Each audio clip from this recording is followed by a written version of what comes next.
Bien, écoutez, ce matin, si vous avez votre Bible avec vous, j'aimerais ça que vous puissiez tourner dans le livre de Philippiens. Philippiens, le chapitre 4. Et notre texte ce matin, c'est ça, c'est de Philippiens 4, 6 à 9. Et si vous n'avez pas ce passage-là de souligner ou dans votre Bible, je vous encourage de le souligner. C'est vraiment un passage clé. Et le titre du message que j'aimerais de vous partager ce matin, ça s'intitule « Comment avoir la paix dans un monde aussi troublé ». Et je suis certain que je ne vous apprends rien lorsque je vous dis que nous vivons dans un monde de plus en plus troublé. Vous savez? Et en fait, vous savez, partout à travers la Bible, il nous est dit qu'avant le retour du Seigneur, il va y avoir des temps difficiles, des temps troublés sur la terre. Il va y avoir des bruits de guerre, des désastres écologiques, des tensions entre les familles, des persécutions. Et dans Matthieu, je vais juste vous lire quelques passages. Dans Matthieu 24, au verset 6, ça dit « Vous entendrez parler de guerre et de menaces de guerre. Ne vous laissez pas effrayer, car il faut que toutes ces choses arrivent. Cependant, ce ne sera pas encore la fin. Une nation se dressera contre une nation, un royaume contre un royaume. Il y aura en divers endroits des famines, des pestes et des tremblements de terre. Tout cela sera le commencement des douleurs. » Vous savez, ça ressemble un peu à la situation qui se déroule sur notre planète. Hein? L'apôtre Paul a dit ceci, dans 2 Timothée 3, il dit, au verset 1, il dit « Sache que dans les derniers jours, il y aura des temps difficiles, car les hommes seront égoïstes, amis de l'argent, vanteurs, orgueilleux, blasphémateurs, rebelles à leurs parents, ingrats, impies, insensibles, implacables, calomniateurs, violents, cruels, ennemis du bien, traîtres, emportés, aveuglés par l'orgueil, amis du plaisir plutôt que de Dieu. » Et vous savez, ça aussi, ça ressemble quand même assez bien à ce qui se produit d'une manière générale dans notre culture, dans notre monde. Et comprenez-moi bien, là, quand je dis ceci, il y a encore beaucoup de bonnes personnes dans notre monde. Puis il y a encore beaucoup de gens qui aiment beaucoup le Seigneur. Amen. Mais lorsque l'apôtre parle, dit ceci de manière générale. Et même Dieu a dit, vous savez, par le prophète Zacharie, dans Zacharie 12, 2, on lit ceci, ça dit « Oracle, parole de l'Éternel sur Israël. Ainsi parle l'Éternel qui a étendu les cieux et fondé la terre, et qui a formé l'esprit de l'homme au-dedans de lui. Voici, je ferai de Jérusalem une coupe d'étourdissement pour tous les peuples d'alentour, et aussi pour Juda dans le siège de Jérusalem. En ce jour-là, je ferai de Jérusalem une pierre pesante pour tous les peuples. Tous ceux qui la soulèveront seront meurtris, et toutes les nations de la terre s'assembleront contre elle. » Et un peu plus loin, au verset 9 et 10, il dit « En ce jour-là, je m'efforcerai de détruire toutes les nations qui viendront contre Jérusalem. Alors je répandrai sur la maison de David et sur les habitants de Jérusalem un esprit de grâce et de supplication, et ils tourneront les regards vers moi, celui qu'ils ont percé. Ils pleureront sur lui comme on pleure sur un fils unique. Ils pleureront amèrement sur lui comme on pleure sur un premier-né. » Wow! Ça aussi, ça ressemble beaucoup à ce qu'on voit autour de nous sur notre planète. Amen! Et il semble avoir, oui, de plus en plus de ressemblances, vous savez, entre ce que la Bible nous dit et ce qui se passe sur notre planète. Mais Jésus a dit aussi ces choses. Il a dit, vous savez, lorsque vous verrez ces choses, levez les yeux parce que votre délivrance approche. Dans Luc, le verset 21-28, il dit, redressez-vous et levez la tête parce que votre délivrance approche. Amen. Ce matin, je ne veux pas vous parler de notre monde qui est de plus en plus troublé, parce que vous le savez très bien. Mais je veux plutôt vous parler de comment nous pouvons avoir la paix en nous, dans notre âme, dans notre cœur, dans un monde qui est de plus en plus troublé. Hein? Comment pouvons-nous nous coucher et dormir en paix, même dans un monde troublé? Hein? Le roi David, dans le psaume 4 et le verset 7, il dit « Je me couche et je m'endors en paix, car toi seul, ô Éternel, tu me donnes la sécurité dans ma demeure. » Ah. Et Jésus a dit, dans Jean 16, il dit « Je vous dis ces choses afin que vous ayez la paix en moi. Vous aurez des tribulations dans le monde, mais prenez courage.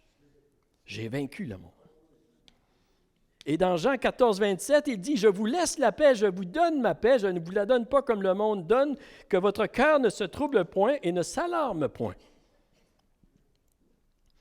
Plus facile à dire qu'à faire quand ça brasse autour de toi. Hein?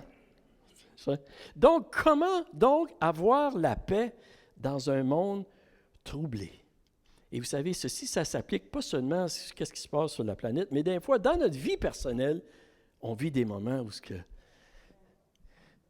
c'est troublé, c'est beaucoup troublé. Vous savez, comment est-ce que nous pouvons avoir la vie? La semaine dernière, je vous ai parlé de la paix et de l'importance de chercher au bon endroit ce que nous recherchons si nous voulons le trouver. Amen?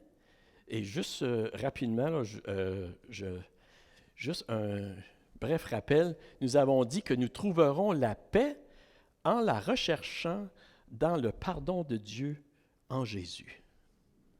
Nous sommes tous pécheurs, on fait tous des erreurs, on fait tous des péchés, des offenses, puis si on reste on les porte nous-mêmes, nous allons vivre avec une condamnation sur nous. Nous avons besoin de les apporter à Jésus. Vous êtes avec moi? OK, on n'ira pas plus loin que ça. On a dit aussi que nous trouverons la paix en recherchant à pardonner ceux qui nous ont offensés. Hein? C'est en recherchant la paix, la réconciliation dans la vérité, dans la justice et le pardon que nous allons arriver à trouver la paix en nous. Amen. Et la troisième chose qu'on a vue, c'est en recherchant à marcher dans le sentier étroit de la parole de Dieu. On a dit les restrictions que Dieu nous donne dans sa parole, ce n'est pas pour nous priver de quoi que ce soit, mais c'est pour nous protéger. C'est pour qu'on puisse trouver la paix et qu'on soit bien, qu'on soit heureux. Amen. Ça va jusque-là? Aujourd'hui, je vais voir trois autres choses très importantes si nous voulons trouver la paix et surtout dans un monde qui est de plus en plus troublé. Et on va voir ces choses-là à travers le texte de Philippiens, chapitre 4. Si vous avez votre Bible, vous pouvez suivre avec moi, puis vous pouvez prendre des notes si vous voulez. Philippiens 4, 6 à 9, et en fait, je l'ai mis ici aussi. Ça nous dit ceci. « Ne vous inquiétez de rien, mais en toute chose, faites connaître vos besoins à Dieu par des prières et des supplications, avec des actions de grâce. Et la paix de Dieu, qui surpasse toute intelligence, gardera vos cœurs et vos pensées en Jésus-Christ. Au reste, frères, que tout ce qui est vrai, tout ce qui est honorable, tout ce qui est juste, tout ce qui est pur, tout ce qui est aimable, tout ce qui mérite l'approbation, ce qui est vertueux et digne de louange, soit l'objet de vos pensées. Ce que vous avez appris, reçu et entendu de moi, ce que vous avez vu en moi, pratiquez-le, et le Dieu de paix sera avec vous. » Seigneur, je prie, Seigneur, je prie que tu m'aides à partager ce message comme tu voudrais que je le partage, Seigneur. Pour l'édification de ton peuple, Seigneur, pour la croissance de ta paix dans nos cœurs, et aussi, Seigneur, pour nous apprendre encore davantage, Seigneur Dieu, comment trouver la paix que nous recherchons dans notre âme, dans notre cœur, Seigneur. Je te le demande, Seigneur, et je prie que mes frères et mes sœurs n'entendent pas seulement ma voix, mais surtout la voix de ton esprit qui parle à leur cœur, qui les rencontre exactement là où ils ont besoin d'être rencontrés ce matin. Et je te demande ces choses pour ta gloire, pour l'avancement de ton royaume, Seigneur, et pour le salut du plus grand nombre. Dans le nom de Jésus, je prie. Amen. Amen. Comment avoir la paix dans un monde troublé? La première chose qu'il faut faire, que nous voyons dans ce passage, c'est qu'il faut abandonner à Dieu, oui, des fois c'est deux fois, là, à Dieu nos inquiétudes. Abandonner. Le verset dit ceci, « Ne vous inquiétez de rien, mais en toute chose, faites connaître vos besoins à Dieu par des prières et des supplications. Vous savez, c'est pas facile d'arrêter de s'inquiéter. Surtout lorsque nous vivons des choses difficiles. Lorsque notre monde, dans notre famille ou quoi que ce soit, que c'est troublé, vous savez. C'est pas facile de laisser juste abandonner nos inquiétudes. Puis on n'arrête pas de s'inquiéter juste comme ça, du bon, ben là, j'arrête de m'inquiéter.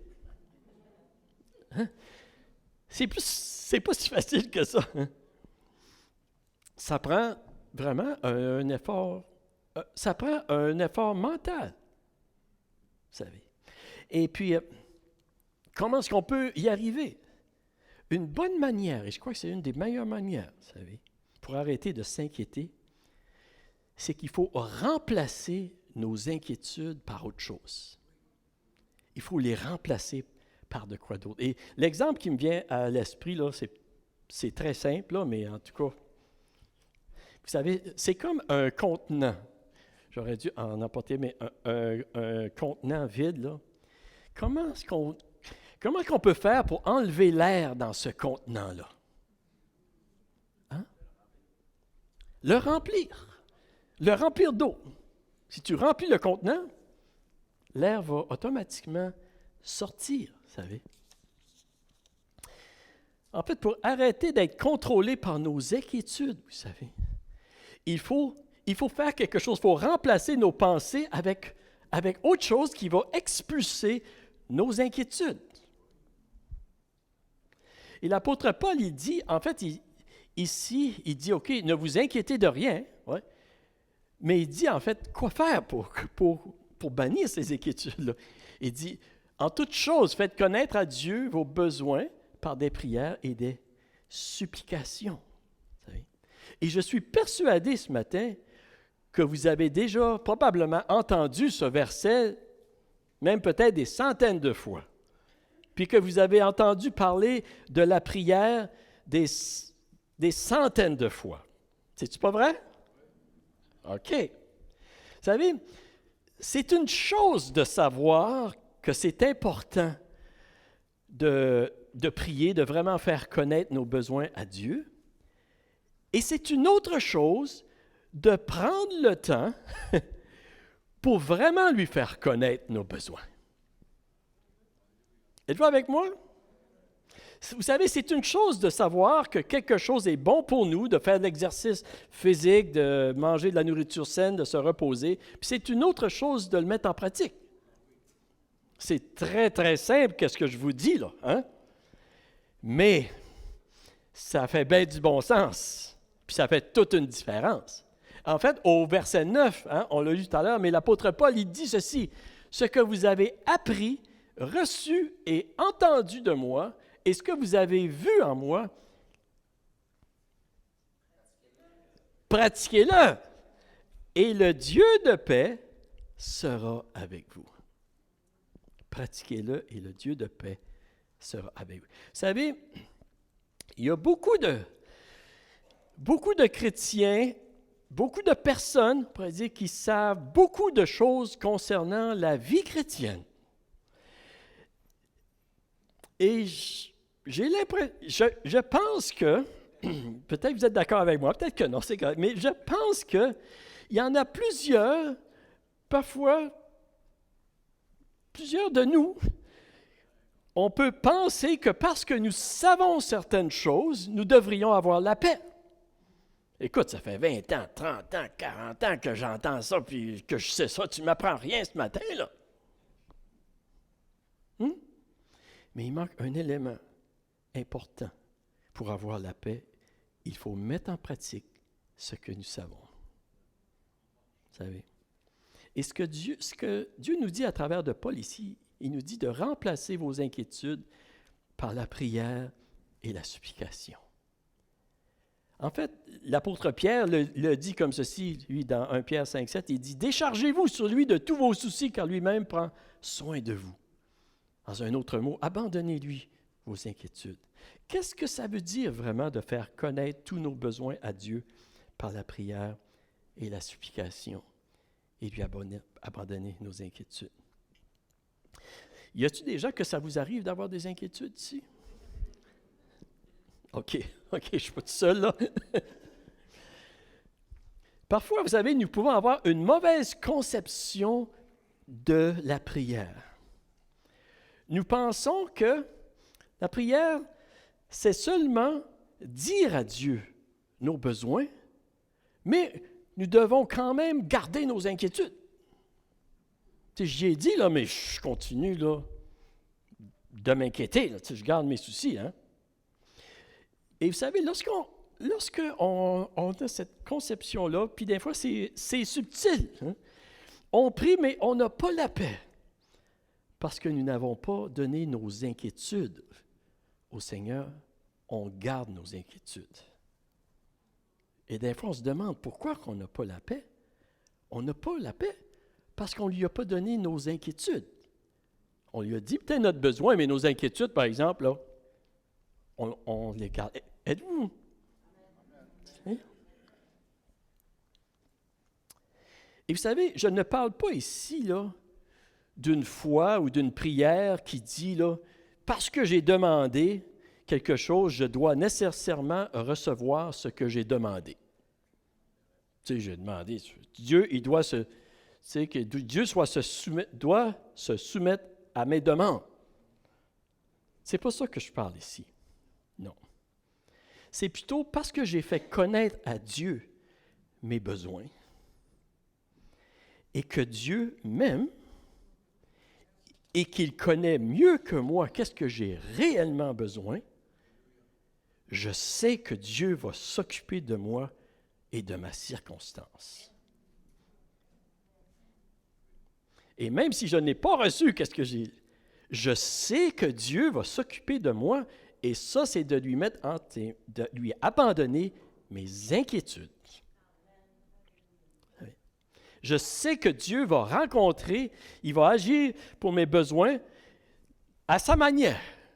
Puis ça, c'est l'affaire de Dieu. C'est lui qui s'inquiète de ça.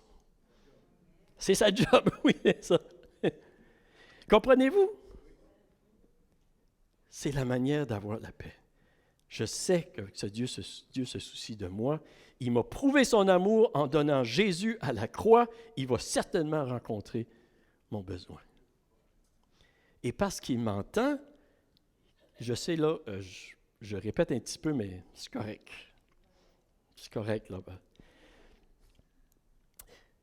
Parce qu'il m'entend, parce qu'il m'aime, parce qu'il est tout-puissant, parce qu'il va agir, je ne sais pas comment, mais il va agir. Je peux avoir la paix dans ma situation, dans mon monde qui est souvent troublé.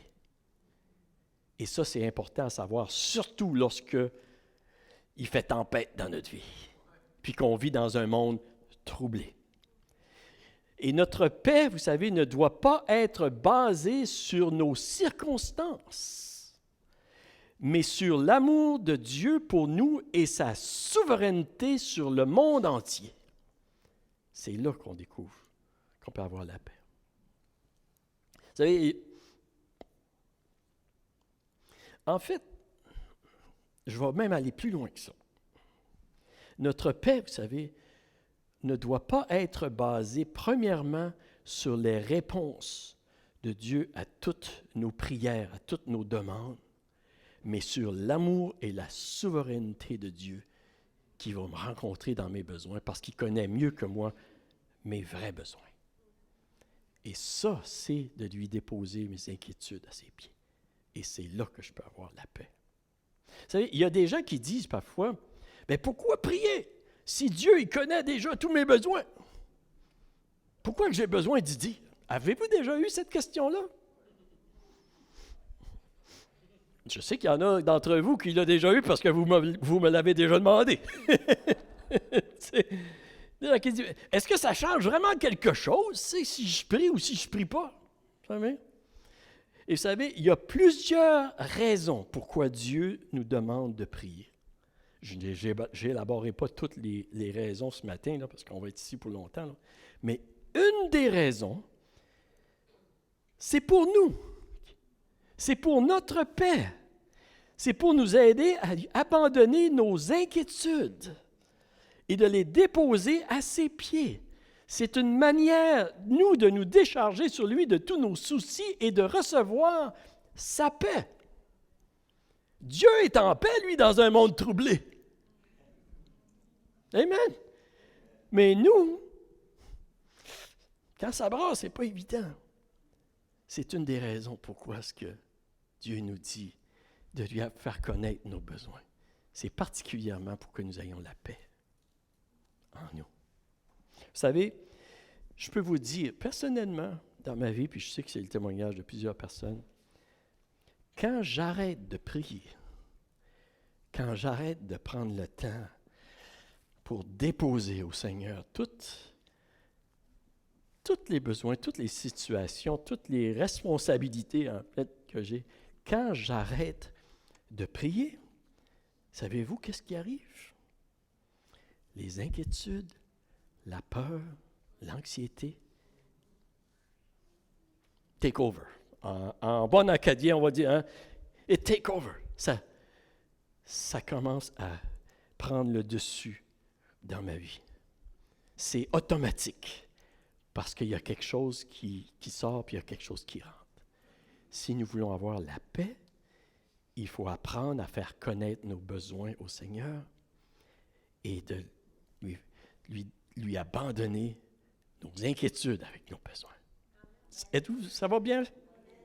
OK. La deuxième chose que je veux voir avec vous ce matin, pour trouver la paix dans un monde troublé, c'est qu'il faut regarder à ce que nous avons déjà reçu de Dieu. L'apôtre Paul, il dit ceci dans Philippiens 4,6, hein, il dit « Ne vous inquiétez de rien. » OK, c'est correct, Paul.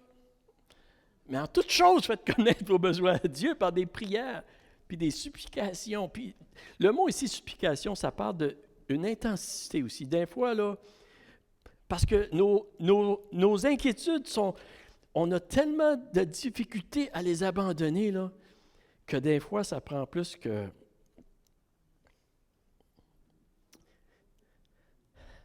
Ça prend du temps avant d'y abandonner au Seigneur. Est-ce que ça vous arrive des fois? Ça m'arrive des fois, oh, boy, sinon c'est comme si c'est attaché, là, tu sais. Puis il faut vraiment que je focus, puis je le mets au Seigneur, puis des fois, je vais confesser des promesses de la part de Dieu pour vraiment lui abandonner. OK, ça c'est... Anyway, ça c'était pas dans mes notes, là. Mais c'est le point ici, là. L'apôtre Paul, il dit, avec des actions de grâce. Faire connaître les besoins avec des actions de grâce. Et un élément important, vous savez, pour expulser les inquiétudes de nos pensées, pour qu'on puisse avoir la paix, ce sont des actions de grâce, la reconnaissance, d'être reconnaissant pour qu'est-ce que Dieu nous a déjà donné. Vous savez, Dieu, il n'est pas contre... vous savez, Dieu, il n'est pas contre les biens matériels, les richesses, l'argent. C'est lui qui a créé ces choses-là. Amen. Puis, il aime de bénir. Le Seigneur, c'est un Dieu qui est généreux, là, au-delà de toute mesure. T'sais. Mais vous savez, les personnes qui ont le plus de paix dans notre monde, les personnes qui sont les plus heureux, là, ne sont pas les gens qui ont le plus de biens matériels, de prestige, de gloire, d'argent, de richesse. Puis il n'y a rien contre ça, là. Comprenez-moi bien, là, tu sais. Mais les gens les plus heureux, là, sont les gens qui sont le plus reconnaissants pour ce qu'ils ont. Même avec très peu. Parce que même avec beaucoup de biens, nous pouvons être misérables. Parce que si nous regardons seulement à ce que nous n'avons pas, on va dire, regarde tout ce que je n'ai pas. C'est-tu pas vrai?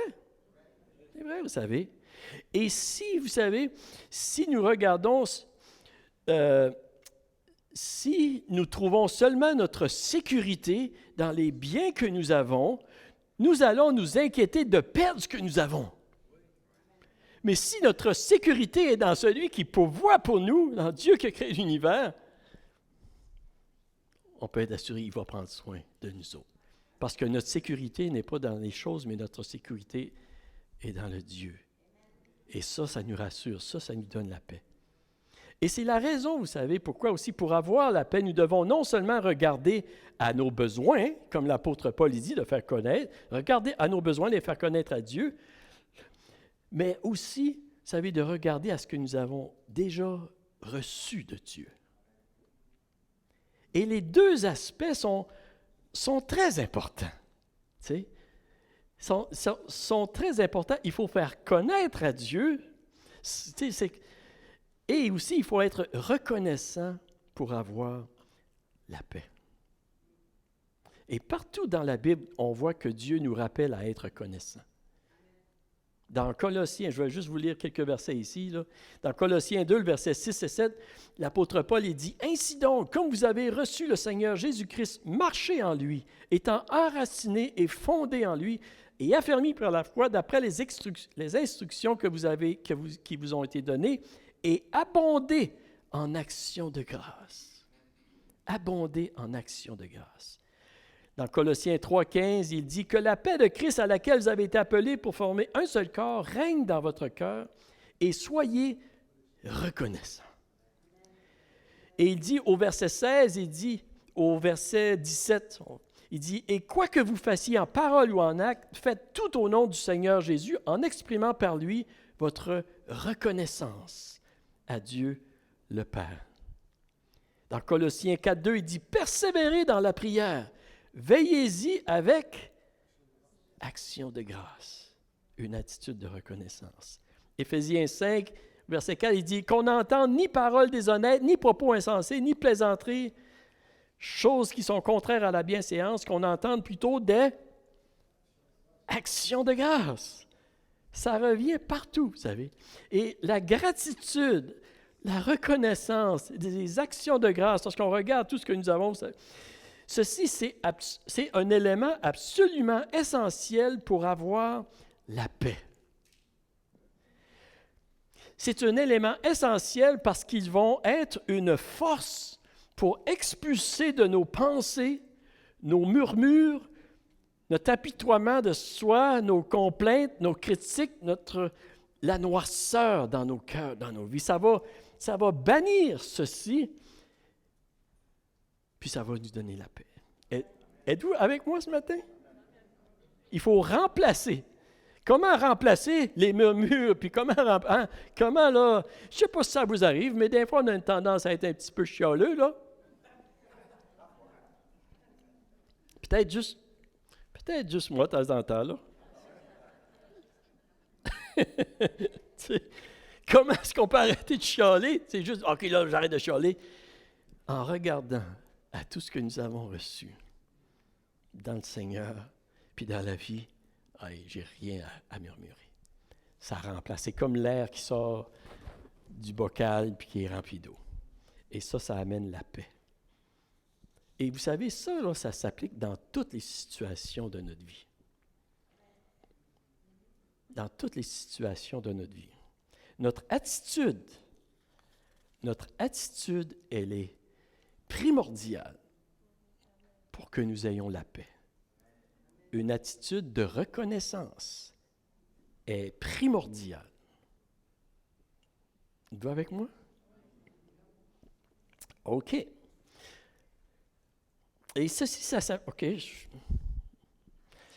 J'ai encore quelques minutes. Mais ceci, ça s'applique, vous savez, je dirais, la reconnaissance, ça s'applique même dans les épreuves de la vie. Lorsque notre monde est troublé, parce que des fois, ça ne va pas exactement comme on voudrait que ça aille. L'apôtre Jacques, il a dit ceci, au chapitre 1, le verset 2, je vais vous le lire, il dit « Mes frères, quand vous passez par toutes sortes d'épreuves, considérez-vous comme heureux. Comme vous le savez, la mise à l'épreuve de votre foi produit l'endurance. Mais il faut que votre endurance aille jusqu'au bout de ce qu'elle peut faire pour que vous parveniez à l'état d'adulte et soyez pleins de force des hommes auxquels il ne manque rien. Y es-tu en bas de la... Y es-tu chaviré, lui-là? Hein? Considéré comme un sujet de joie les diverses épreuves. Tu sais, wow! Tu sais. C'est pas facile. Pour avoir la paix, nous devons reconnaître que Dieu utilise toutes les circonstances de la vie pour les faire concourir à notre bien. À notre bien, même les épreuves de la vie. Même dans les épreuves de la vie, Dieu, si on met notre confiance en lui, il va l'utiliser. Il va l'utiliser en fait pour nous changer, pour nous transformer, pour nous libérer, pour nous guérir, pour nous bénir. Ça, c'est la grandeur de Dieu. C'est pourquoi nous puissions lui rendre grâce en toutes choses. Et dans 1 Thessaloniciens 5, ça dit « Rendez grâce à Dieu en toutes choses, car c'est la volonté de Dieu en Jésus-Christ. » Rendre grâce, ce n'est pas facile quand ça va bien. Parce que dans notre nature. Imaginez-vous quand ça va mal. Pourtant, c'est là que nous trouvons la paix que nous cherchons. Ce n'est pas dans le murmure. Et on a tous été là. Et j'en vois qui sourit, là, fait que je pense que ça vous rappelle des bons souvenirs. Ou OK. La troisième chose, je vais voir avec vous ce matin, pour trouver la paix dans un monde troublé, il faut nourrir sainement nos pensées. L'apôtre Paul, il dit ceci. Il dit, au reste, frères, que tout ce qui est vrai, tout ce qui est honorable, tout ce qui est juste, tout ce qui est pur, tout ce qui est aimable, tout ce qui mérite l'approbation, ce qui est vertueux et digne de louange, soit l'objet de vos pensées. Wow! C'est une bonne description. Hein? Il y a quelqu'un qui a dit ceci, il dit ça, c'est exactement une description du discours de Jésus-Christ lorsqu'il était... C'est vrai. Et vous connaissez probablement le dicton qui dit en anglais, là,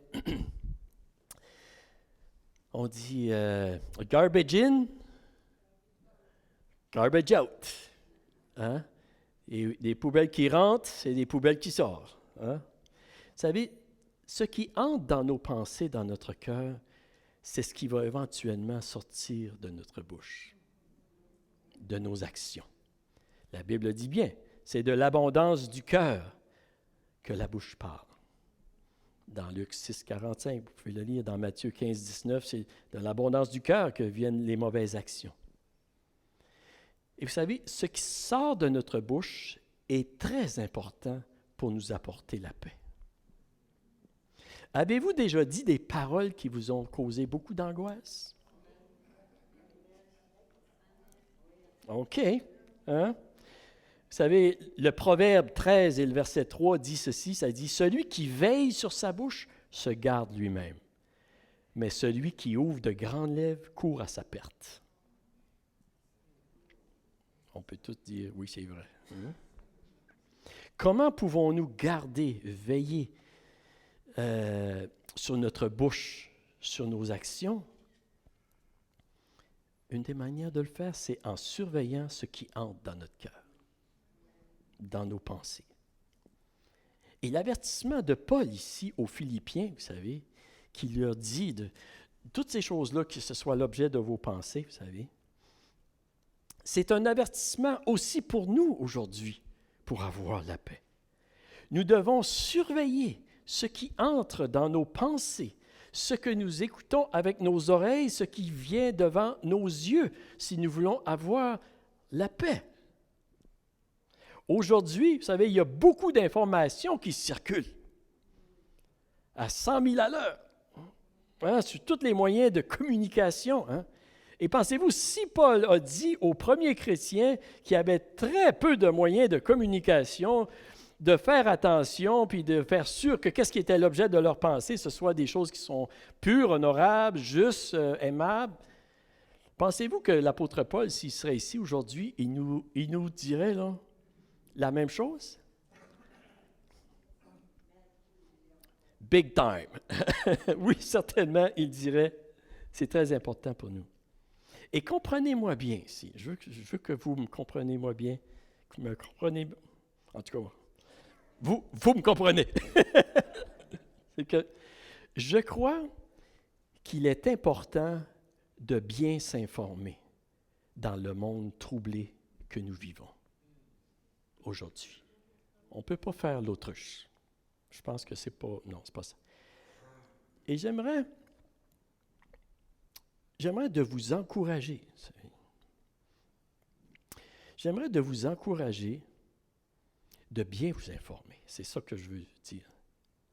Et je vous encourage de ne pas écouter seulement les médias sociaux populaires, je pourrais dire, comme ceux qui sont facilement accessibles.